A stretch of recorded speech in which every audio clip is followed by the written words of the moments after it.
Good morning, everybody.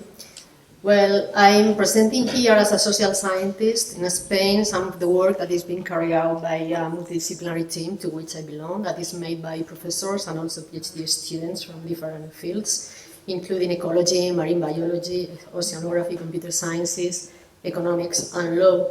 And today I'm just presenting a piece of the work that we are doing that is focused on the evaluation of the environmental governance in socio-ecological systems. Well, governance is always there in a socio-ecological systems. This, as you probably know, represents a socio-ecological system. This is a figure that was offered by Elinor Ostrom, and you can see there all the ecological contents of the socio-ecological system on the left side, and the social components in the right side, and all the interactions that are taking place between them and within the subsystems. Well, the term was first offered in 1998 by Bergs and Folk, but Ostrom offers a framework that is very useful because it allows to compare different socio-ecological subsystems, and she also gave us a set of indicators to analyze any type of socio-ecological system. Later on, many other authors are offering specific variables to analyze those indicators proposed by Ostrom. But the important thing for me here is that one of the subsystems is the governance one.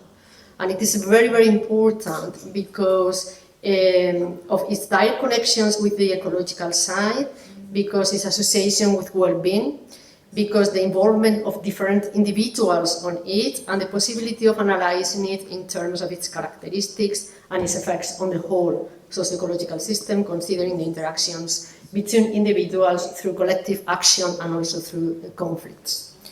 One of the main challenges that is being faced by governance, environmental governance, is to address the conflicts that are lying in the interactions of the system. It should be recalled that governance refers to the set of institutions, structures, and processes that, through which the rules that shape the behavior of actors are established and are being reviewed. It's very complex to analyze the governance of a specific socio-ecological system. Here I'm offering just a graph that we have drawn because we are applying this to the specific case of marine and coastal socio-ecological systems. And we have tried to summarize there in this figure all the complexities that you can find in a socio-ecological system of this time, a marine and coastal one. And here you also have a summary of the main social and institutional complexities that we have found in marine and coastal socio-ecological systems and the main ecological complexities. And both are related, that have a direct implication in terms of governance challenges. So this is a summary of the challenges that we have found after having studied all those complexities from both sides of the system. But I mean, the main challenge, according to us, is only one, a big one, that is the one to be in the process of a good governance. Understanding whether the resulting processes and interventions lead really to environmental and socially sustainable outcomes. According to Bennett and Satterfield, a good governance must be effective, equitable, responsive, and robust. We could discuss about these elements of good governance. We could discuss about the meaning of the concept, about its elements, and we could talk very long about that. But what is very relevant for us at present is that it's completely necessary to advance in this process of a good governance to analyze it. We need to run analysis of the governance to know if we are or not in this process of good governance. And this is what we are trying to do, to propose a methodology to analyze governance. And in this analysis, what we have done is to develop a proper methodology in which we have combined the literature of the socio-ecological systems that I have more or less reviewed already, the methodology, the literature on incentives, and also we are considering all the field work that we have been carried out in the last years, because we have been moving around the whole country talking to all stakeholders involved in marine and coastal socio-ecological systems until now. So what I'm going to do now is to explain a little bit about the literature of incentives, even if the previous speakers have already said something, but I think that it is important. Because according to Bowles, we must remember that incentives refer to interventions that are being designed, or tools that have been designed to modify the behavior of actors, okay? To make them to be more sustainable in terms socially and ecological sustainable behaviors. So how can we modify the behaviors of actors? A complete system of incentives would include all those there. We have grouped them into big groups. The upper group, we have named them selfish incentives, because they are affecting the expected cost and benefits of actors related to their behavior. Okay, so there you can find the legal one and the economic one that are the most used ones. I have written there just some examples for you to know exactly what I'm talking about. And the down group is, we have named them social incentives. We have named them social incentives because they refer to actions that benefit others, even if at personal cost. So there you can find altruism, reciprocity, intrinsic pleasure in helping others, aversion to inequality, ethical behavior, reputation, and personal motivation. So if we want to be in a process of good governance, we think that it's completely necessary to apply both groups of incentives, because otherwise, if you apply only the first one, and unfortunately they are the most used one only, you can be incentive pro-market behavior, a selfish behavior that can be cancelling out the other ones, right? So in order to know which is the right combination of the two types of incentives, it would be necessary to have information about the cognitive processes of actors. This is very difficult information to get, but this difficulty can be partially solved by involving users in their design. And this is why in the tool that I'm going to present now, we have included a section to know if there is or not a complete set of incentives and who is participating in their design. So, applying all this methodology that I very fastly explained previously, we are developing a tool to evaluate the governance, environmental governance. And in this evaluation, well, this is, I must tell you that we are doing this just for marine protected areas in Spain, but we are pretty sure that this can be very useful if correctly adapted to many other socio-ecological systems. So this is why I think it could be useful to present it here. So what we have done is to decide on a set of criteria that must be evaluated to have correct information about the governance of a particular marine and coastal socio-ecological system. Those are the budget capacity, management staff, norms of the area, geographical range, population, type of regime, organizations, rules at work, norms and strategies, structure of the network, monitoring, punishments, incentives, and environmental education. And we are pretty sure that getting specific answers to very relevant questions related to those criteria will offer very good information to know about the situation of the governance of a particular marine and coastal socio-ecological system. Well, we are implementing this in a tool, and I know that you cannot read anything in there, but I just wanted you to know how it looks like. So every question, every criteria here is associated to a set of questions, and each question is associated to a set of possible answers, and each answer has different quantitative values. So once a user is given the information, we have designed an algorithm of this calculating the final result to know, to have a number about the evaluation of the governance of a place as a whole, and also specific numbers for the components of the governance, right? And we are also implementing this on a digital platform, which is under development now, only for marine protected areas in Spain up to now. And this is how the main page looks like.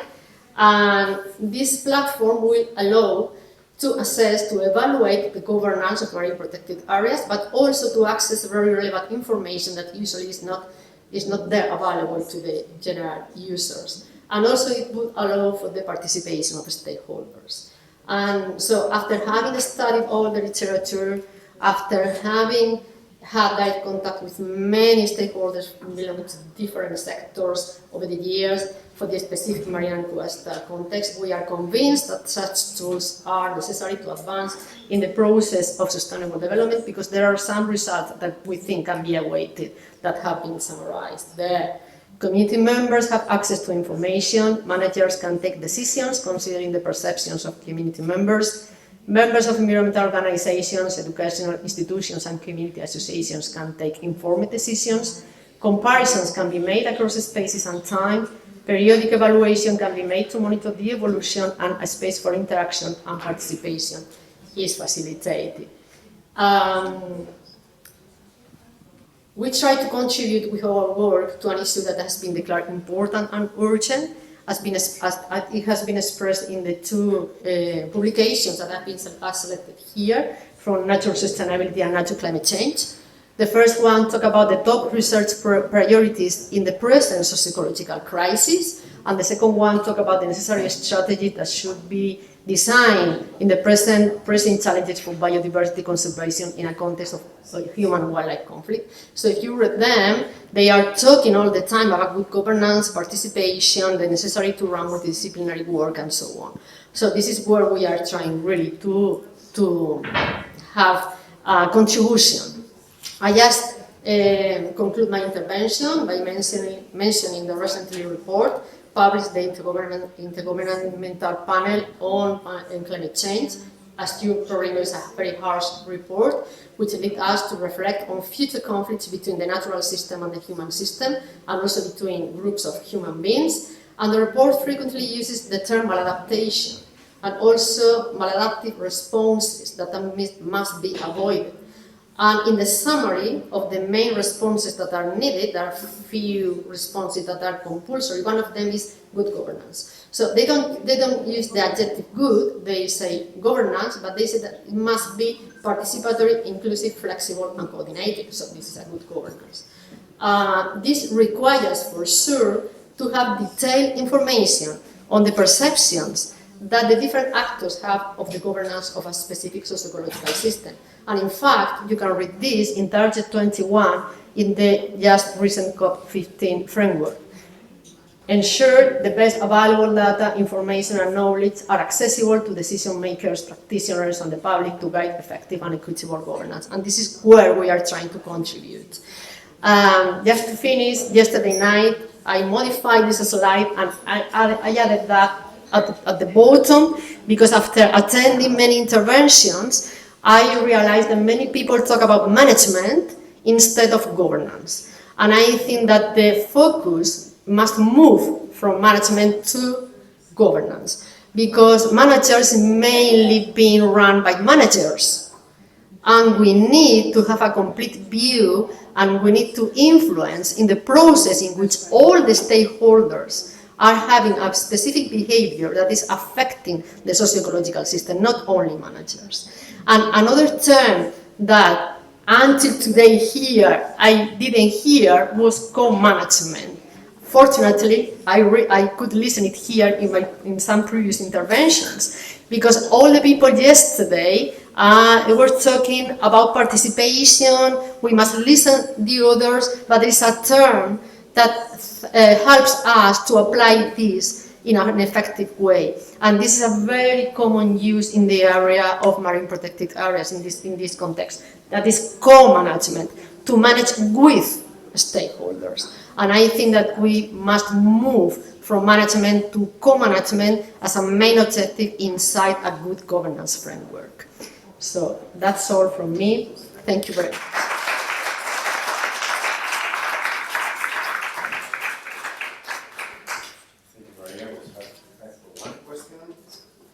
Thank you very much for this nice presentation. You showed this scoring table, right?